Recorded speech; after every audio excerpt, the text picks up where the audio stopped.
Digboi press ক্লাবৰ সভাপতি সম্পাদককে ধৰি সমূহ বিষয়ববীয়াক আজিৰ আমি যিটো পৰিকল্পনা কৰিছোঁ নাই কমেও 20,000 মানে তেনেকৈ ৰাইজ উপস্থিত হ'ব বুলি আমি আশা ৰাখিছোঁ। কালি সভা আপুনি ক'ত আয়োজন কৰা হৈছে? সভা হৈছে আপোনাৰ বগাপানী চাহ বাগিচাৰ বিহুতলীৰ যি খেলপথাৰ আছে তাতে।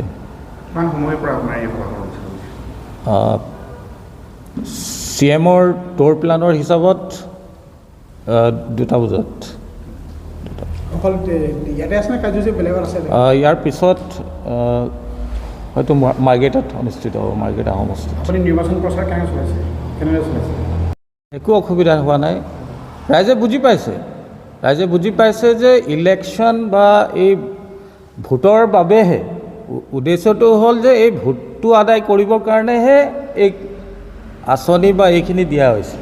এটা প্ৰলোভনৰ যিটো ৰাজনীতি, গতিকে তাক লৈ হয়তো কিছু মানুহ ধৰক যিটো আমাৰ উদ্দেশ্য ৰাজনৈতিক অধিকাৰ যিটো মানে আমি কাৰণে যুঁজিব লাগে অলপ বুজি নাপাব পাৰে, কিন্তু মেজৰিটি মানে প্ৰায় সংখ্যকে বুজি পাইছে যে আমি ৰাষ্ট্ৰীয় পৰ্যায়ত যি মানে দল আছে আমাৰ তেখেতসকলৰ পৰা মানে যিটো আমি আশ্বাস পাইছোঁ যোৱা নিৰ্বাচনবিলাকত, এইটো আদায় কৰিব পৰা নাই, আমাক মানে ৰাইজক সন্তুষ্ট কৰিব পৰা নাই। তেখেতসকলে ৰাইজে আঁকোৱালি লৈছে, বিপুল সঁহাৰি পাইছোঁ। হয়, অলপ প্ৰত্যাহ্বান আছে, নতুন চিম্বল, নতুন সংগঠন ইয়াৰ আগবঢ়াই লৈ যাবৰ কাৰণে অলপমান কিছু প্ৰত্যাহ্বানৰ সন্মুখীন হ'বলগীয়া হয়, কিন্তু যিটো সঁহাৰি পাইছোঁ, প্ৰথমবাৰ যিহেতু আমি এই চিম্বল লৈ আগবাঢ়িছোঁ নিৰ্বাচনত। কিমান আগৰ পৰা সঁচা কথা ক'ব গ'লে JVP আৰু ঝাৰখণ্ড মুক্তি মৰ্চাৰ চিম্বল লৈ মই যে ইলেকশ্যনত মানে মনোনীত হ'ম বা তেনেকৈ কৰিম, তেনেকৈ কোনো পৰিকল্পনা আগৰ পৰা নাছিলে। মই কংগ্ৰেছ দলতে আছিলোঁ, কংগ্ৰেছ দলৰ জিলাৰ উপসভাপতি হিচাপে আছিলোঁ আৰু কংগ্ৰেছ দলৰ মনোনীতৰ কাৰণে আমি আবেদন জনাইছিলোঁ। কিন্তু দুৰ্ভাগ্যবশতঃ হয়তো ৰাষ্ট্ৰীয় পৰ্যায়ৰ ভাৰতীয় জাতীয় কংগ্ৰেছে হয়তো আমাক উপযুক্ত প্ৰাৰ্থী হিচাপে বিবেচনা নকৰিলে, যাৰ কাৰণে জয় ভাৰত পাৰ্টি আৰু ঝাৰখণ্ড মুক্তি মৰ্চা এটা আন্দোলনৰ পৰা জন্ম লোৱা। এই কাৰণ প্ৰদীপ নাগ আমাৰ প্ৰাক্তন আচাৰ সভাপতি, তেখেতৰ উদ্যোগতে জয় ভাৰত দলটো গঠন হোৱা, আৰু সেইটোত যিহেতু ৰেজিষ্টাৰ্ড চিম্বল নাই, এই চিম্বলৰ প্ৰদান কৰিছে আপোনাৰ ঝাৰখণ্ড মুক্তি মৰ্চাই। সেইকাৰণে এইটো যুটীয়া প্ৰচেষ্টা এটা লোৱা হৈছে যাতে এই খাটি খোৱা শ্ৰমিক ৰাইজক, আদিবাসী ৰাইজক, কৃষক ৰাইজক যাতে ৰাজনৈতিক অধিকাৰটো দিব পাৰি আৰু নিজৰ অধিকাৰৰ কাৰণে মাত মাতিব পাৰি। অধিকাৰৰ কাৰণে মানে বিশেষকৈ ৰাজনৈতিক অধিকাৰটোৰ কাৰণে আমি কেনেকৈ যুঁজিব লাগে, এই কথাখিনি আমি মানে ৰাইজৰ মাজত লৈ যাব বিচাৰিছোঁ। আৰু আমাৰ যি ৰাষ্ট্ৰীয় পৰ্যায়ৰ দল আছে তেখেতসকলকো এটা বাৰ্তা দিব বিচাৰিছোঁ যে আমাৰ এই দুখীয়া শ্ৰেণীৰ ৰাইজ জাগি উঠিছে নিজৰ ৰাজনৈতিক অধিকাৰৰ কাৰণে। এইটো ৰখা হৈছে, সংবাদমেলটো ৰখা হৈছে।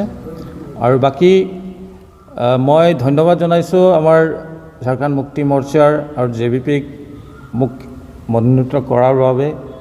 JVPয়ে সমৰ্থিত প্ৰাৰ্থী হিচাপে মোক সমৰ্থন জনাইছে আৰু ঝাৰখণ্ড মুক্তি মৰ্চাই মোক মনোনীত কৰিছে।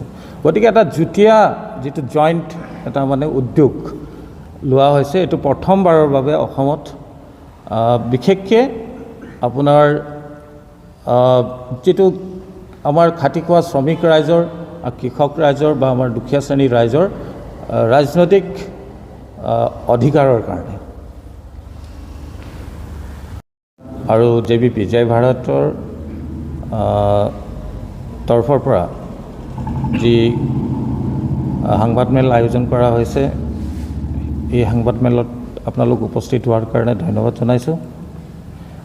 আৰু এই সংবাদমেলৰ মূল উদ্দেশ্যটোৱে হৈছে যে অহা কাইলৈ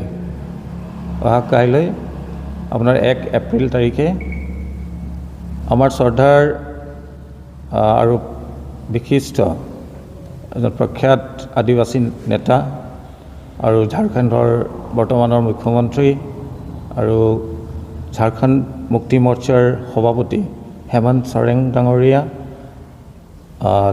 2026 নিৰ্বাচনৰ প্ৰচাৰৰ উদ্দেশ্যে ডিগবৈ সমষ্টিত উপস্থিত হ'ব। গতিকে সেই উদ্দেশ্যৰে আজি সংবাদমেলটো আয়োজন কৰা হৈছে, আহ্বান কৰা হৈছে। গতিকে সংবাদমেল যোগেদি ডিগবৈবাসী ৰাইজক অনুৰোধ জনাইছোঁ যাতে কালিৰ অনুষ্ঠানটিত সমূহ ৰাইজ, আমাৰ চাহ বাগিচাৰ ৰাইজ, গাঁৱৰ ৰাইজ, আমাৰ নগৰ এলেকাৰ ৰাইজ, জাতি জনগোষ্ঠী, ভাষা ভাষী, বিভিন্ন জাতি জনগোষ্ঠী, ভাষা ভাষী সকলোৱে যাতে অংশগ্ৰহণ কৰে। কাৰণ ঝাৰখণ্ড মুক্তি মৰ্চা আৰু JVPৰ মূল উদ্দেশ্যটো হৈছে যে আমি কৃষকৰ, আমাৰ শ্ৰমিক ৰাইজৰ, দুখীয়া শ্ৰেণীৰ ৰাইজৰ কাৰণে মাত মাতিবৰ কাৰণে, অধিকাৰৰ কাৰণে মানে যুঁজ দিবৰ কাৰণে আহিছোঁ, মানে ৰাজনৈতিকভাৱে। গতিকে সেইবাবে আমাৰ নেতা যিহেতু উপস্থিত হ'ব কাইলৈ, সংবোধন কৰিব গোটেই ৰাইজক, ডিগবৈবাসী ৰাইজক। গতিকে এটা অনুৰোধ জনাইছোঁ ডিগবৈ প্ৰেছ ক্লাবকো, যাতে আপোনালোক মিডিয়াৰ যিটো কভাৰেজ সেইটো আপোনালোক যাতে